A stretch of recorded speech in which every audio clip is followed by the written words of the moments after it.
we've been able to understand better the dynamism of the virus, mapped out its geographic footprint, and established current and potential hotspots. We've also been able to isolate and educate asymptomatic carriers and thereby help minimize the spread of the virus. So far, it has been established that the virus was imported into our midst from foreign shores and is being spread through person-to-person contact. The majority of persons infected in Ghana have mild to no symptoms at all, whilst a very small number have required hospital treatment, of which 9 persons with underlying ailments have died. Towards treatment, we've expanded and added to our network of COVID-19 treatment centers, with the Ghana East and Bank of Ghana hospitals being 100% dedicated to the fight. In addition, we have set aside separate COVID-19 treatment centers at the University of Ghana Medical School, Hospital, the Kolebu Teaching Hospital, Akuffo Addo Teaching Hospital, Kumasi South Hospital, and in other designated regional and district hospitals. Last Friday, I was honored to do the virtual sod-cutting ceremony for the construction of a 100-bed infectious disease and isolation facility at the Ghana East Municipal Hospital, which is being funded through a public-private partnership under the leadership of the Ghana COVID-19 Private Sector Fund, and whose construction, with the assistance of the 48th Engineer Regiment of the Ghana Armed Forces, will be completed in 6 weeks. Members of the Private Sector Fund have indeed acted like citizens and not spectators in these testing times for our country, and their patriotism is to be loudly praised. We have also scaled up the domestic production of personal protective equipment, and our health care facilities so far have taken delivery of 14,550 scrubs, 11,900 gowns, 19,980 head covers, 263,281 nose masks, 13,002 N95 nose masks, 41,117 varying sizes of sanitizers have also been produced locally and delivered to our health facilities. The enhancement of our capacity to test has been made possible by the dedication of the expanded teams at Noguchi Memorial Institute for Medical Research, the Kumasi Center for Collaborative Research, and the National Public Health Reference Laboratory.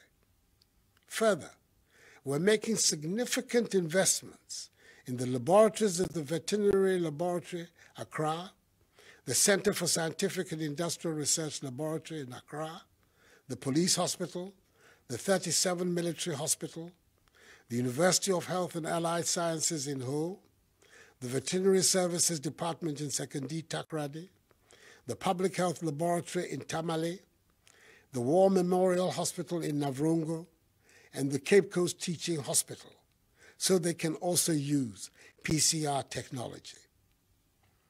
We are recalibrating 100 regional and district tuberculosis gene expert laboratories across the country to help ensure that we have a minimum situation of 1 testing center per region. Fellow Ghanaians, in view of our ability to undertake aggressive contact tracing of infected persons, the enhancement of our capacity to test, the expansion in the numbers of our treatment and isolation centers, our better understanding of the dynamism of the virus, the ramping up of our domestic capacity to produce our own personal protective equipment, sanitizers, and medicine, the modest successes chalked in containing the spread of the virus in Accra and Kumasi, and the severe impact on the poor and vulnerable, I've taken the decision to lift the 3-week-old restriction on movements in the Greater Accra metropolitan area and Kaswa, and the Greater Kumasi metropolitan area and its contiguous districts, with effect from 1 a.m. on Monday, 20th April. In effect, tomorrow, we'll see the partial lockdown in Accra and Kumasi being lifted. I must make it clear at the outset that lifting these restrictions does not mean we're letting our guard down. It is important to stress strongly that coming out of the partial lockdown in Accra and Kumasi does not mean we are out of the pandemic. We'll continue to monitor closely. All other measures are still firmly in place. For the avoidance of doubt, the earlier measures announced on Wednesday, 15th March, which have been extended, are still very much in force and have not been relaxed. I'm demanding even greater adherence to these measures.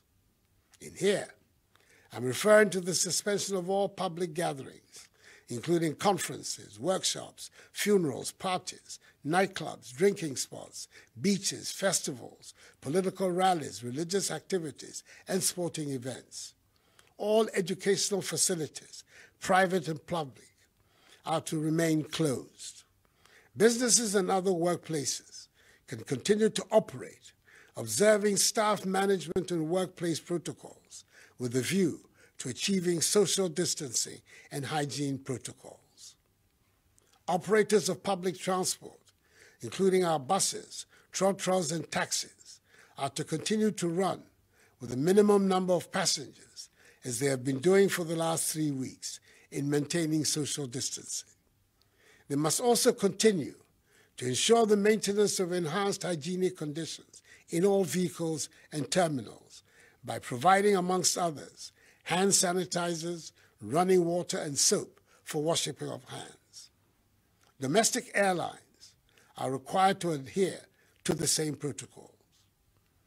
The Ministry of Local Government and Rural Development, together with metropolitan, municipal, and district assemblies, will continue to implement measures to enhance conditions of hygiene in markets across the country and expand the policy of alternate days for alternative products to improve social distancing in all markets.